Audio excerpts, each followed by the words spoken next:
Hey! You're back for extra credit even.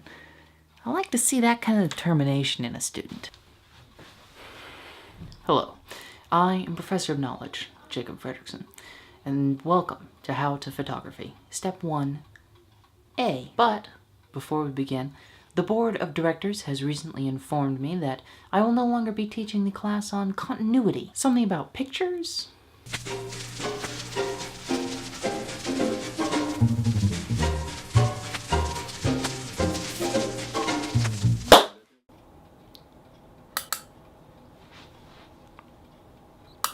Lighting.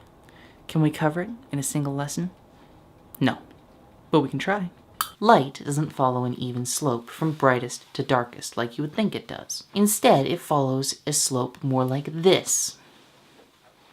This is because of something called the inverse square law. I had to look it up. There's a lot of numbers, but basically, your light bulb only creates enough light for the tiny circle that is itself.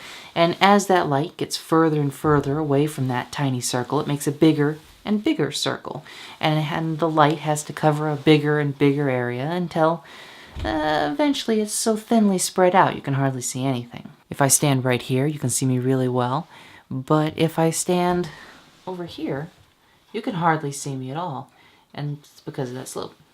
I'm over near the tiny part. This is an important thing to keep in mind when lighting, things or people, or really any time you're using artificial lighting, but we'll get to that later. Lighting is probably the most important part of photography. Without it, you wouldn't see anything ever. There's all kinds of light: natural light, artificial light, hard light, soft light, and any combination of those four items that you can think of. Hard natural would be a bright sunny day outside where you get those really dark shadows. Soft natural would be like a cloudy day where the whole sky is clouds and the light seems to be coming from everywhere. And then you can take, the same terminology and apply it to artificial lighting, but on a much smaller scale, because the sort of light you can buy in stores are much darker than the sun. For today's demonstration, you'll need a desk lamp, a handkerchief, white, clean, a surprisingly large rubber band, and a window. Oh, yes, you'll also need some kind of daylight bulb, preferably LED, but you can use a regular one. If you don't have daylight, that's okay. That's what color balance settings are for. But I'd be really, really careful about how hot the bulb's getting, because we don't want to start a fire. I'm looking at you, kids. Be careful. If you have a window, and a good source of natural light, you may not need all this stuff, but for right now, we're gonna just set this window to like a medium or medium low. Can you do that with windows? Don't be afraid if you're just starting out to only use, one light source, like a natural light source from one direction like this. It can give you some really good results, especially if you don't, position it full on like this. This isn't mandatory, especially if the person you're photographing wears glasses. If you move it to the side like this, you can get some really interesting things going on, and especially if you have blinds like this and you close the window a little bit, it gives you really a soft look. But I'll show you about that in a minute. Let's go to the desk lamp. Here we have your standard desk lamp. It goes on and off. But if we point right at our face here, get some really a lot of light all at once. And you'll notice that, I get dark shadows like right here and over here, while this part of my face is entirely blown out. Now, that's because the light is hard light, right? But if we have a white handkerchief that I got doesn't matter, and we put it over the light, you'll notice how soft that gets. Once more, before, after.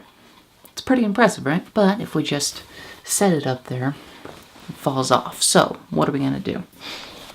We're gonna get a surprisingly large rubber band. Bring this down here.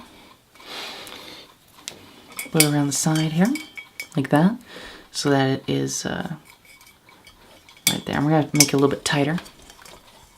Wrap it around again. Oh, very loud in the audio, I'm sorry.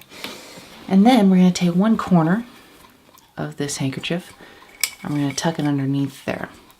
Then we're going to take another corner and do the same thing again. We're just trying to keep it there very loose, very loose. Now, you can do this with all 4 corners, but I like it better if you do it with only 2. That way, the handkerchief droops down and gives you a much brighter light source. Now, if we move it back, we move me back until I'm on a frame, you can see how professional and good that looks. Except we're turned around the wrong way and there's this big dark spot in the middle of my face. That's a me problem. Now we're back where we started. The light moved while I was here.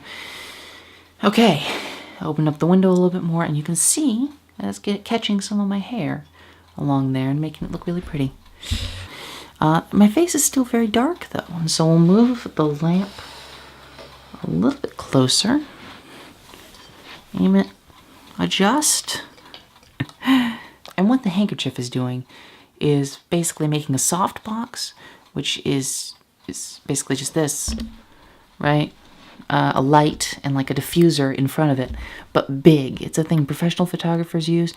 They're actually pretty cool, but they're also expensive. We don't have that kind of budget here at Jacob D. Earl Memorial University. Yeah. Play around with that. Oh, you'll notice that the lamp here is actually almost level with my face. That's kind of important. If it's below your face, you get really weird Halloween-y lighting, and it doesn't really look good unless you're trying to do a bit. Anyway, I just got the height up here by stacking a couple of broken 80s speakers on top of each other until I had a very, like a tall, it was almost bar height actually. And then this is just above that. That's very important. Put the light above your head because otherwise you look like this.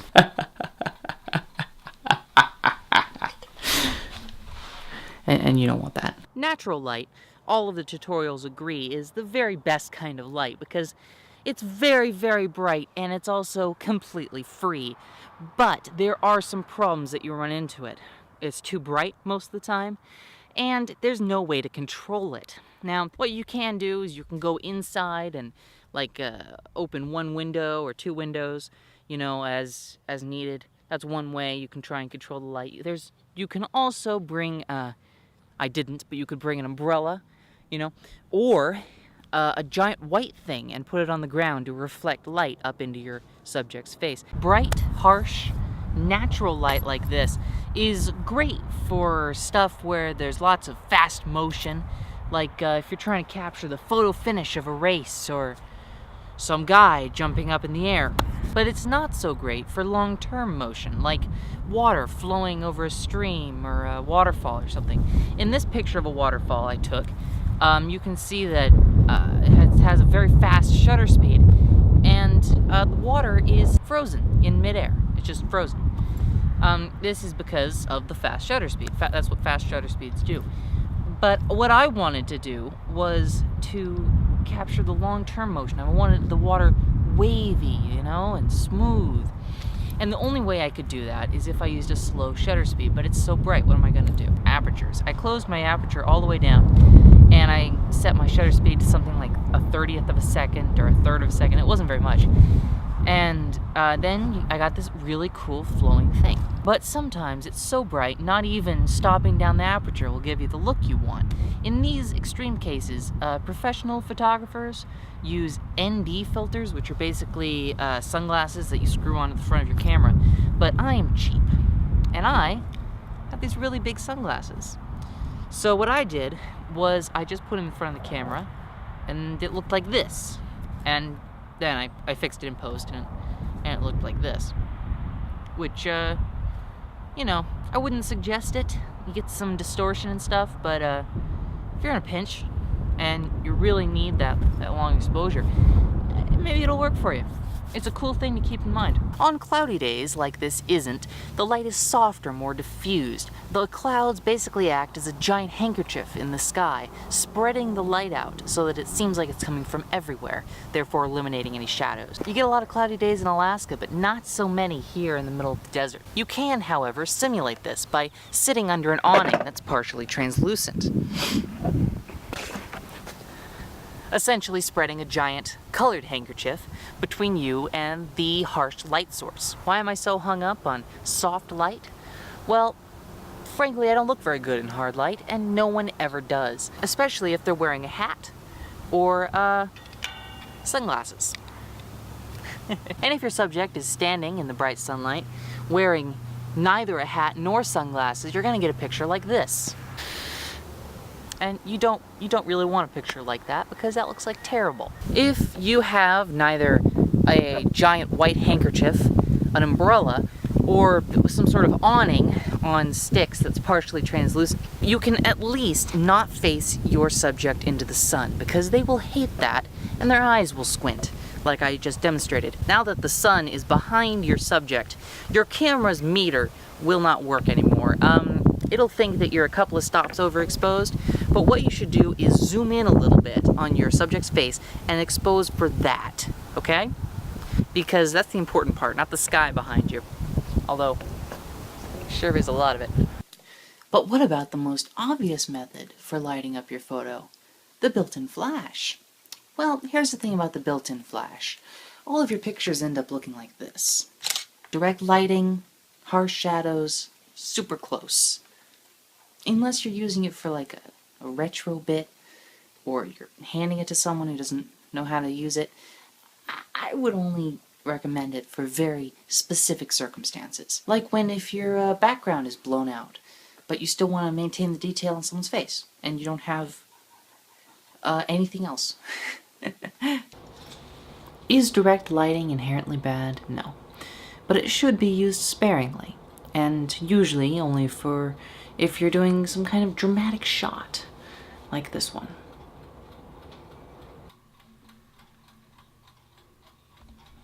Well, we're getting down there on the list of things I know about light, but before we get to sunsets, and yes, there are going to be some sunsets, ISO. ISO is how you set the sensitivity of the sensor in your camera.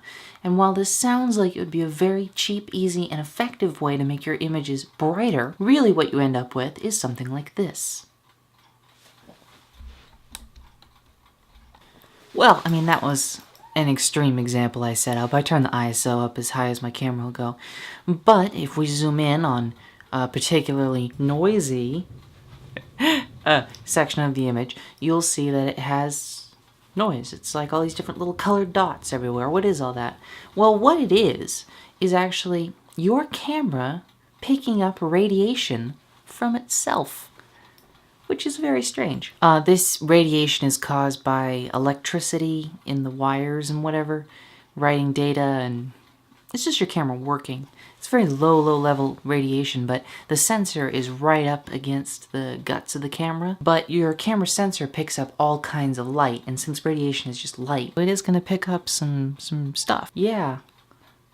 Probably shouldn't have told you that. That's kind of scary. The point is that, you turn it up all the way, it gets noisy, watch it, know your limits, okay?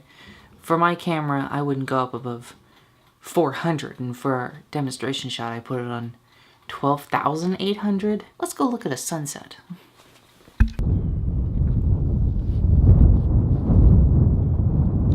The sunset. It's everyone's favorite time to shoot.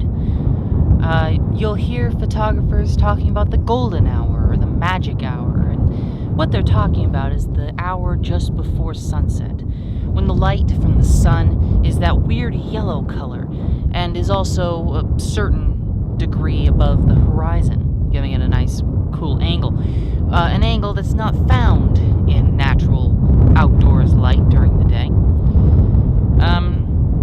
The sunset is definitely something to try and capture at least once, if not all the time. You'll need a tripod and a long exposure to really capture it properly.